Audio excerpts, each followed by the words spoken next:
Once again, our sincere appreciation to our sponsors, EDP, CBE, Teixeira Duarte, Emirates Airlines, Vodafone, LG, that so gently agreed to participate in this initiative. By organizing this forum, as I already said, the APCCE aims to reinforce the cooperation ties between Portugal and the Arab countries. During these 2 days, today and tomorrow, our main objectives are encouraging the cooperation of bilateral relations, promotion of Portuguese industrial sector, as well as promoting the Arab private sector, increase the competitiveness of Portuguese companies in the Arab market, and identification of investment opportunities in the addressed areas. We think, and after all the speakers and all the speeches we had here, that this initiative is the beginning of a major platform that will boost, we are sure of it, the bilateral relations between Portugal and the other countries. It is my privilege to welcome to the stage His Excellency, the Minister of State and Foreign Affairs, Dr. Paulo Portas. Thank you very much.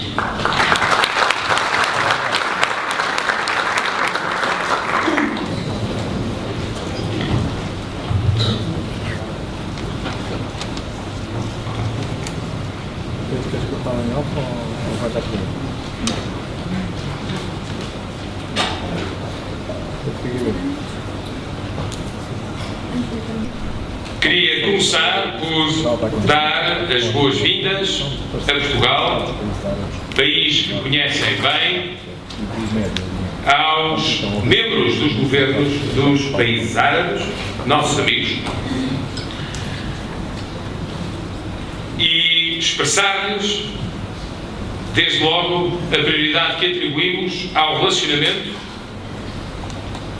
com uma das fronteiras fundamentais para o desenvolvimento e para a estabilidade, que é a fronteira da nossa vizinhança sul.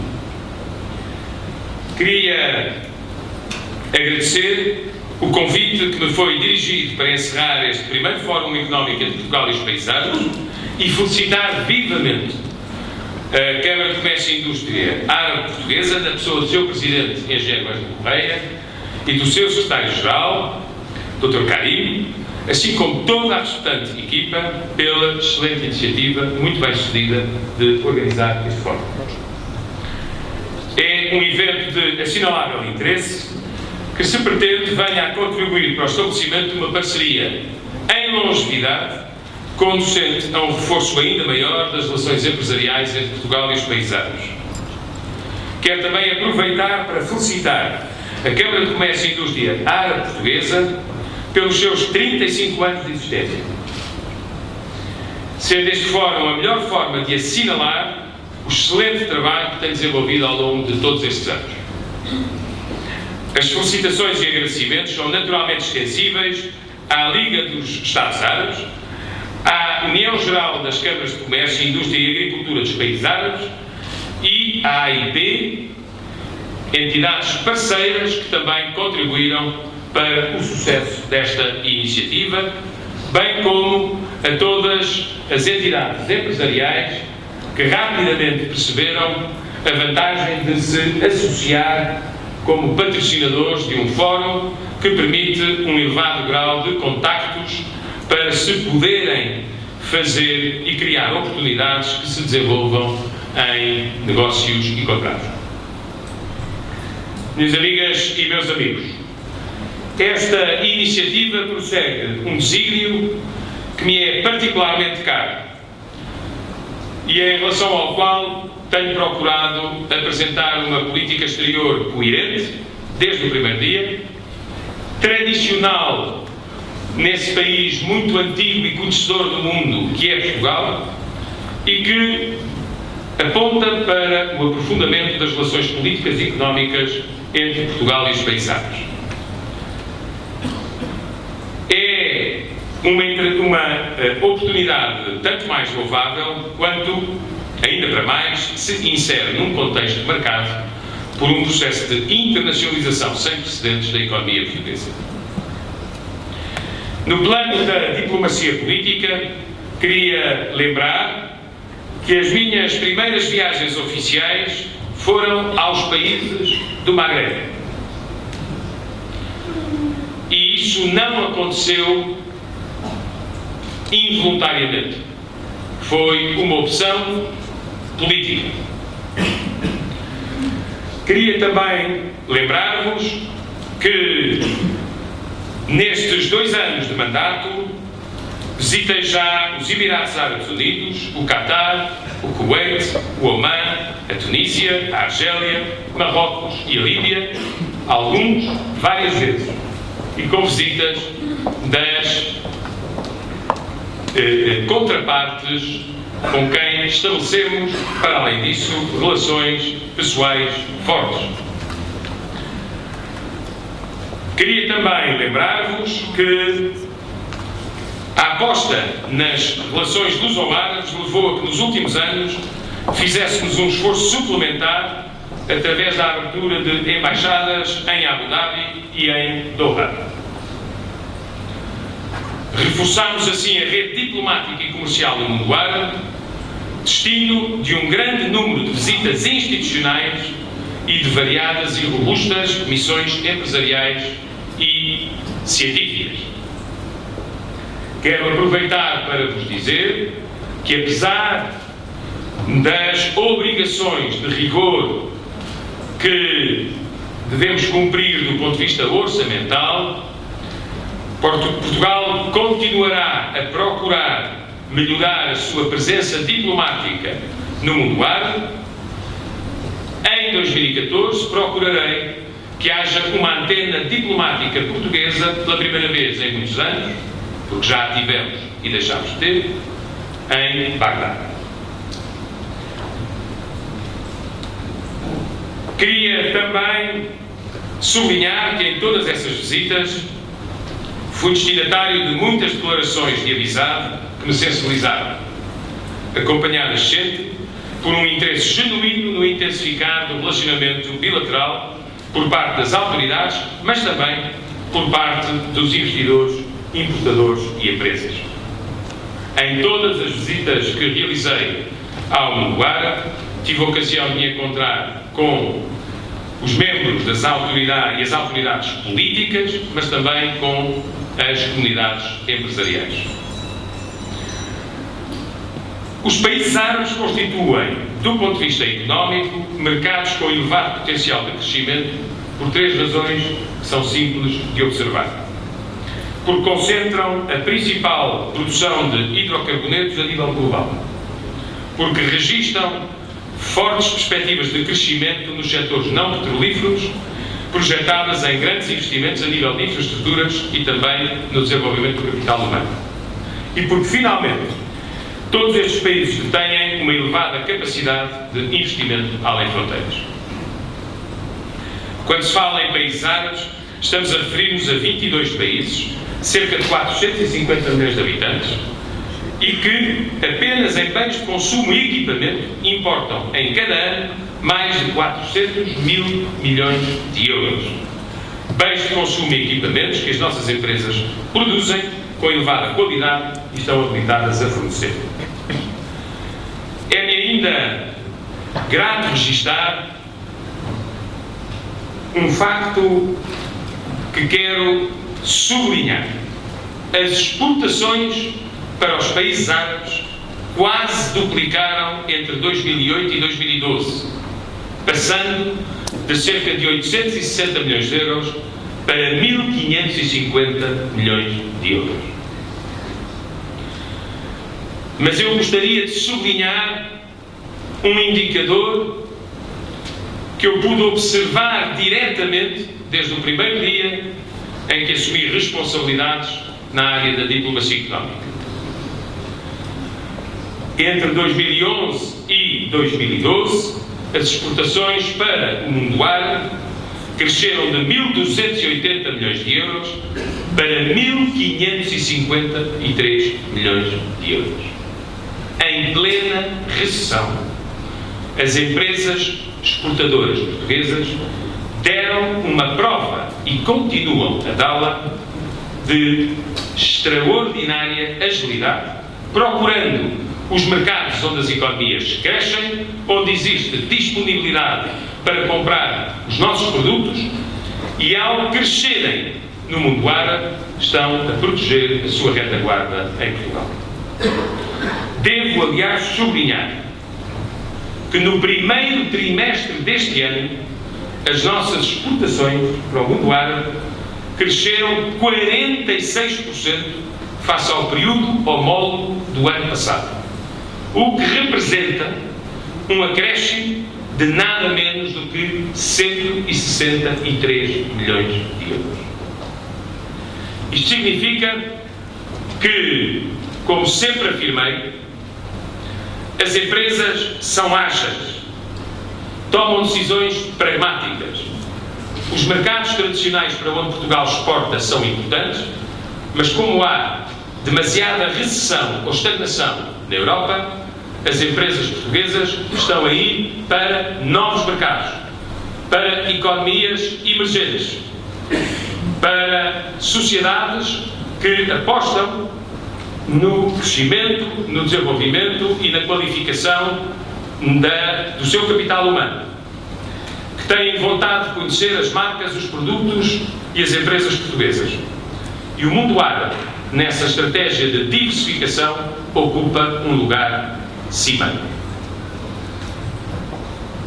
Apesar deste crescimento ser verdadeiramente extraordinário, e como muitas vezes tenho dito, é um mérito das empresas.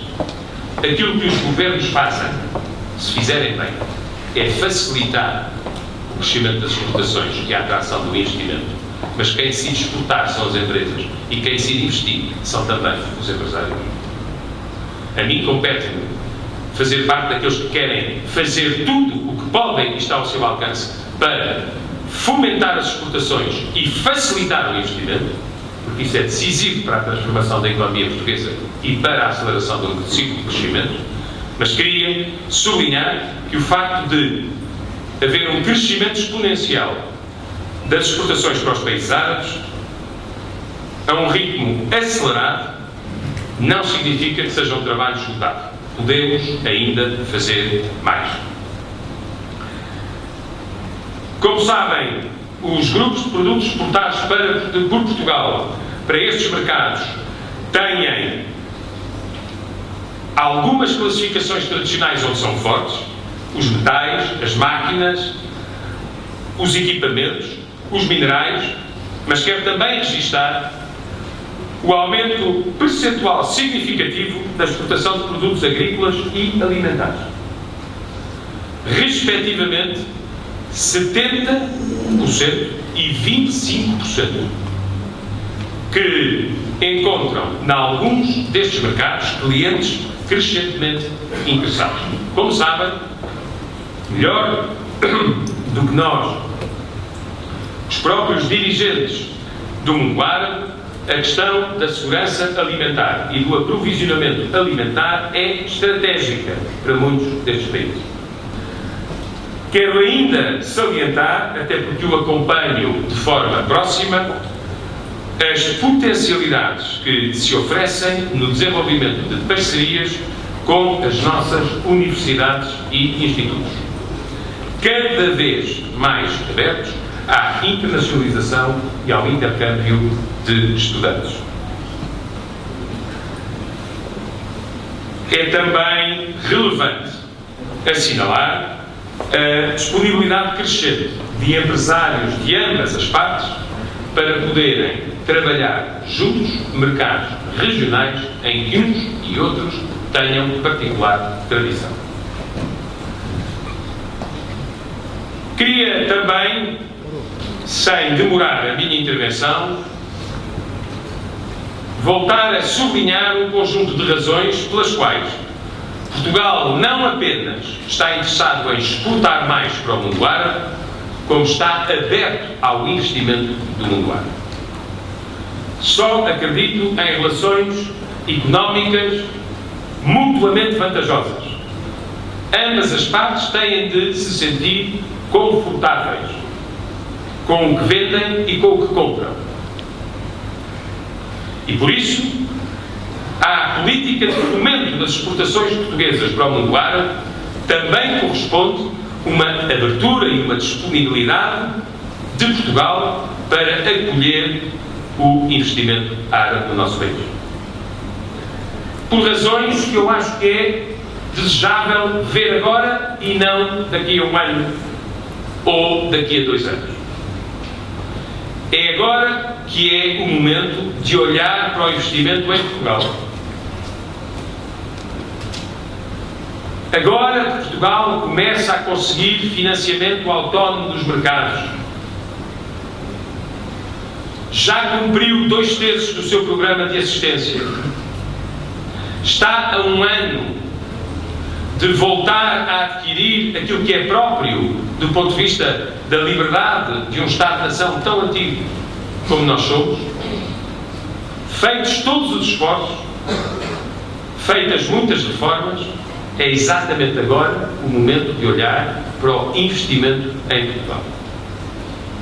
Porque eu acho que agora será feito em melhores condições do ponto de vista de quem queira investir, e daqui a um ano haverá mais gente a competir e as condições provavelmente serão mais dispendiosas. É agora o momento de olhar para o investimento em Portugal. Por razões que são simples de explicar. Portugal tem uma localização estratégica que é única. É uma porta para a Europa, é uma porta para a África, é uma porta para as Américas e tem um conhecimento muito significativo de regiões como o Médio Oriente ou o Magreb. Portugal tem relações económicas e culturais privilegiadas com um conjunto emergente e ascendente de Estados que partilham connosco uma língua e uma cultura.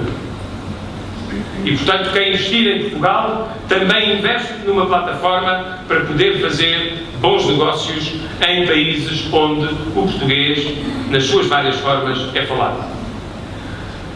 Portugal tem recursos humanos flexíveis e qualificados que são orientados para a inovação. Portugal tem hoje uma legislação laboral mais amiga do investimento para ser competitiva e um investidor poder considerar que nesse fator também Portugal é bom para investir. Portugal tem custos operacionais competitivos no contexto europeu. Tem infraestruturas logísticas de alta qualidade, entre as quais a rede de autoestradas, os aeroportos internacionais e os portos cada vez mais relevantes nas relações comerciais internacionais. Portugal tem uma excelente rede de telecomunicações. Tem em todo o país espaço disponível para indústria e escritórios, havendo muitas autarquias que já compreenderam perfeitamente que podem jogar um papel muito importante e cooperativo para atrair investimento. Portugal tem o compromisso do Governo em desenvolver um bom ambiente de negócios através de reformas pioneiras, nomeadamente na área fiscal. Foi recentemente aprovado pelo Governo aquilo a que se chama supercrédito fiscal. Quem investir em 2013 em Portugal terá uma taxa de IRC mais baixa do que aquela que se pratica na Irlanda e tem tanta fama justamente no mundo. Quem aproveitar essa taxa extremamente competitiva, 7,5%, contra 12,5% na Irlanda, para o investimento este ano em Portugal, obviamente está a ajudar a economia portuguesa a ultrapassar uma fase difícil e esta legislação fiscal especial permite, sobretudo, dois efeitos. Que quem pensasse investir para o ano, mas ponderasse fazê-lo este ano, tenha mais uma razão para o fazer este ano. E quem no mapa dos investimentos internacionais tivesse Portugal numa mão e outro país na outra, fica a saber que, obviamente, a mão para investir em Portugal é mais amiga e convidativa. A esta legislação fiscal especial para 2013, seguir-se-á uma reforma do IRC, desejavelmente consensual e que permita perspectivar nos próximos anos, com segurança e previsibilidade para os investidores, uma redução do IRC para níveis competitivos. Queria ainda sublinhar um programa a que dou a maior importância e que é, entre todos os países europeus que já pensaram ou já legislaram ligando política de vistos com política de investimento, o sistema português é o mais atrativo e o mais competitivo. E se alguma vez estiverem em risco de deixar de ser, nós reforçaremos a sua competitividade e a sua atratividade. Como sabem, Portugal aprovou uma legislação de autorização de residência para investimento. É assim que tecnicamente se chama, comumente é designado por visto gold. Isso significa que quem transfere para o sistema financeiro português pelo menos €1 milhão, ou quem adquire em Portugal propriedades com um valor mínimo de €500 mil, ou quem tem projetos industriais a desenvolver em Portugal que criam pelo menos 10 postos de trabalho, para além dos incentivos contratuais em termos financeiros e fiscais, tem um plus.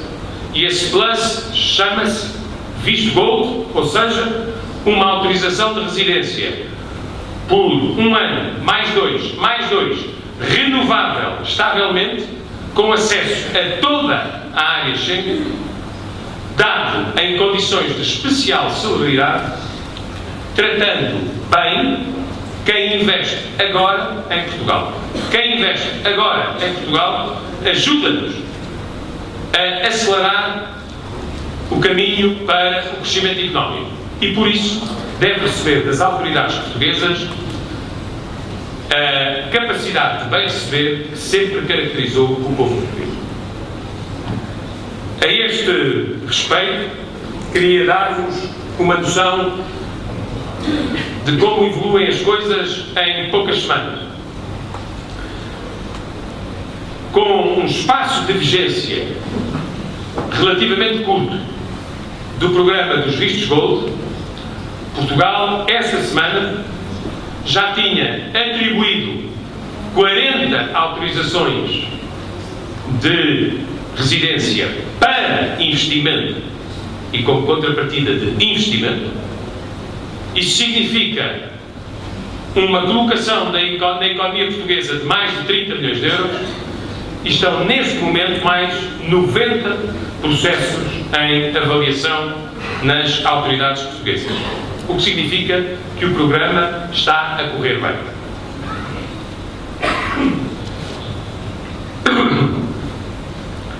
Queria ainda sublinhar, entre todas as razões para investir em Portugal, um país aberto ao cruzamento de culturas e muito tolerante com sociedades diferentes da nossa. E esse cruzamento e essa universalidade sempre se deram bem em Portugal e em Portugal com o mundo árabe. Muito obrigado a todos.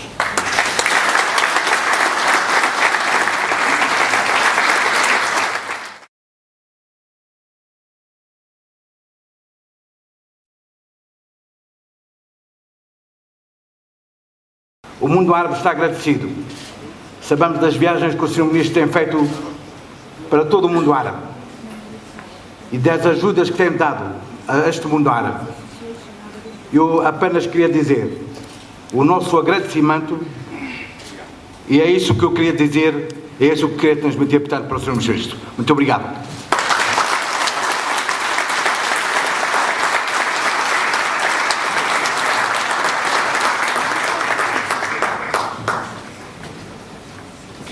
Your Excellency, it was an honor to have you among us, and your contribution is one of the utmost importance for this initiative. To all the present here today, thank you for your vote of confidence in the Arab-Portuguese Chamber of Commerce and Industry. We will meet again today at 8:30 in our gala dinner to commemorate the 35th anniversary of the APCCE. Thank you very much for your vote of confidence once again in our chamber. Thank you.